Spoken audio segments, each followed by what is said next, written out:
আমরা এক বছর থেকে অপেক্ষা করি যে কান্টুর দরবার শরীফ আমরা সারা আপনার লোকে দেখা একটা অন্য রইত। আলহামদুলিল্লাহ আমরা রয়ে গেছে, আমরা অন্যের প্রতি মহব্বত আছে না? আলহামদুলিল্লাহ আছে। মহব্বতটা হইতো গিয়ে আল্লাহর হবিব কোরবান হইয়া তার লোকে যদি বালা পাইতে আল্লাহর রাস্তে বালা হইতা, যদি খারাপ পাইতে আল্লাহর রাস্তে খারাপ পাইতে, হিসাবে আমরা আল্লাহর অলি যারা এরা বালা পাই আল্লাহর রাস্তে আল্লাহ কবুল করুক বাবু আল্লাহ আমিন। আমরা ভরসা একমাত্র আল্লাহ। আর আল্লাহর অলি হল যারা আল্লাহর অলি হল ওসিলায় আল্লাহ আমরা রে নাদান হলরে চড়াইয়া নিতা, আল্লাহর অলি হলর ওসিলায় বহুত মাটির দলায় আল্লাহ সোনা বানাইছে, আমরা আল্লাহ গোসল প্রভুক আল্লাহ আমিন। কানপুর সাহেবুল্লাহ রহমতুল্লাহ তাআলা আলাইহি এই সাহেব যে দুইজন এই জমিনের মধ্যে ঘুমন্ত আছেন, এরা মরা নাই। আর এরার যে রুহানি ফইজ এগুলো আমরা পাইতে হইলে তার সঙ্গে আমরা সম্পর্ক জড়িয়া থাকতে হইব। আল্লাহর অলি হলর লগে সম্পর্ক করিয়া দুনিয়ার থাকি বিদায় হইলে আল্লাহ রব্বুল ইজ্জতে অলি হলর ওসিলা কিয়ামতের দিন অলি হলর খাতারও গ্রহণ করব। আলহামদুলিল্লাহ। আল্লাহ হাবিবে ফরমান মান তাশাব্বাহা বিকওমিন ফাহুয়া মিনহু, যে যে কওমের লগে সম্পর্ক রাখে ও কওমের লগে তার হাসর হয়। আপনারা নাম শুনছেন টেলিভিশন সাহেব মুবাশির আলী সাহেব রহমতুল্লাহ তাআলা আলাইহি যাই অন্যতম একজন অলি আসলা। মুবাশির আলী সাহেব রহমতুল্লাহ তাআলা আলাইহি এক খাদিম আসলো, এই বেটার নাম আসলো মাখাই। এই মানুষ কিছু সরল আসলা, আবাগুবা আসলা, তাই সব সময় রাস্তা বাইরে আটকে যাইতে সময় আমার মাখাইর লোকে মানুষের লাগবাগ করতা।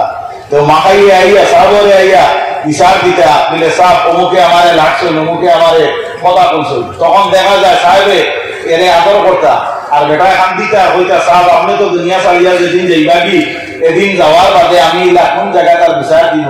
ও সাহেব এই মাথায় হইতা বলে আমি যেদিন দুনিয়া চালিয়া যাই ওইদিন তোরে লগে নিমু গিয়া। যাই হোক, আল্লাহর অলি মুবাশির আলী সাহেব রহমতুল্লাহ তাআলা আলাইহি টেলিডিগ্রি সাহেব দুনিয়ার থেকে যেদিন ইন্তেকাল হয়েছেন, বেশ সময় গেছে না, মুহূর্ত টাইমের ভিতরে মাকাইও ইন্তেকাল হয়ে গেছেন। সুবহানাল্লাহ। এরা হইল কি আমরা আহলে সুন্নতের অলি হল। আমি বাদগুর দিনকে কইছি আপনার তেরাহুরের সব নফন্দি মুজদ্দিদি রহমতুল্লাহ তাআলা আলাইহি কলা গাছ রইয়া কইলা ওরা কলার গাছ তুমি আপনি খালি এটা কথা কিতার লাগি কলার গাছ পুরা তুমি সুর দিও না, সরি দিও না। ইনো আপনার মানুষ সকল আইবা আইয়া ইনো আইয়া হাজির হইলে সিন্নি বললে এরা হাত্তা পাইতা, এর লাগিয়া দেখা যায় আপনার কলার গাছে তুর দেওয়া বন্ধ হয়ে গেছে। সুবহানাল্লাহ। আমার বাসকেন্দ্রী হুজুরের নানা মৌলানা রাশিদ আলী সাহেব রহমতুল্লাহ তাআলা আলাইহি পাগল বয়াতে হাত দিয়া কইসলারে বা তুমি ঠান্ডা হয়ে যা। এই বয়ার যতদিন বাঁচিছে আর গোলাপ ফাঁকা লাগানি লাগছে না এলাকান্দির জমিনও। এর কারণে আউলিয়া কেরাম যারা এরার প্রতি আমরা দরদ আছে, আল্লাহ আমরা কবুল করুক। ওমা আলাইনা ইল্লাল বালাগ। আসসালামু আলাইকুম ওয়া রাহমাতুল্লাহ। এখন আমি অনুরোধ করব হযরত মাওলানা মুহাম্মদুল্লাহ সাহেব সেন্টার বাড়ি ওনার মূল্যবান বক্তব্য।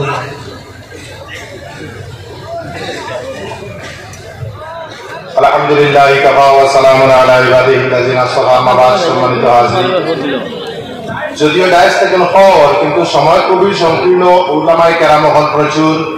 আমরা কান্টুর জমিনের লগে জন্মগত সম্পর্ক কথা বুঝিনি।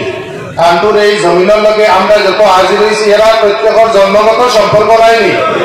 জন্মগত সম্পর্ক আমরা দাদা সাহেব কিবলা রহমতুল্লাহ তাআলা আলাইহি হযরত শাহসুনি মাওলানা বুনিয়ামিন সাহেব যাই আমার সবচেয়ে ছোট দাদা, তাই কান্টুর জমিনের মধ্যে হযরত বর্তমান সাহেবজাদা বর্তমান সাহেব বাগপুরি মাদ্দাজিল্লুহুল আলী আমার সাবির ভাই সাহেব বাবাজান মকবুল আলী সাহেবর সাহেবজাদা আমরা বাড়িতে গিয়া তাই পাঠশালা করিয়া প্রায় 8-10 বছর 15 বছর পর্যন্ত আসলাম।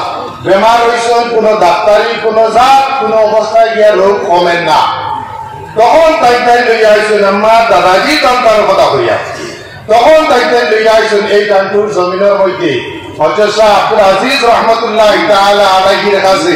আর যার দোয়া তরফানের কারণে আজকু এখন পর্যন্ত জমিনের মধ্যে হযরত বাগপুরি মাদ্দাজিল্লুহুল আলী তরিকায় নকশবন্দিয়ার আগ পর্যন্ত খেদমত করিয়া যাইতে রাখুক। সুবহানাল্লাহ। আল্লাহ আমার এই আকাবিরিন যেগুলো আছেন এখন পর্যন্ত এরার নেক হায়াত দান করতে হোক। আল্লাহুম্মা আমিন। একটা গুজারিশ করব, আমি আমার আব্দুল বাসিত আমরা নাজির কাম পরিচয় মোহতারাম আজিজাম আব্দুল বাসিত চৌধুরী, আমি 2022 যে সময় এক রোগীর অলরেডি আমি একজন ডাক্তারের লগে ফাইনাল করি আইছি নিয়া জট ঢুকাই দিলাইতাম পটি ঢুকাই দিলাইতাম শেষ একটা চূড়ান্ত একটা সফল দেখছি বাদরদিন রোগের লইয়াও টাঙ্কুর জমিনে আইছি আমার আব্দুল আজিজ তখন মাঝির গ্রাম পড়িছিলাম সাহাবার লগে দেখা হয়েছে সাহাবে বুঝিয়ে আমার কইছেন খুব খেদমত করিয়া সাহাব আপনি যাওয়া আলহামদুলিল্লাহ কোন অপারেশন নাই কুপ্তা নাই এখনো পর্যন্ত আল্লাহ বন্দাও জমিনের মধ্যে চলাফেরা অবস্থা ওটা সুবহানাল্লাহ একটা জিনিস তরিকায় নকশবন্দির একটা উসুল হযরত বাকিবিল্লাহ সাহেব নকশবন্দি দেহলভী রহমতুল্লাহ তাআলা আলাইহির জিয়ারত যারা করছেন তার মাজার শরীফে যাওয়ার মধ্যে বাদশাহ ঔরঙ্গজেব রহমতুল্লাহ তাআলা আলাইহি সমাজত পুরো যত আসলা প্রায় 500 উলামায়ে কেরাম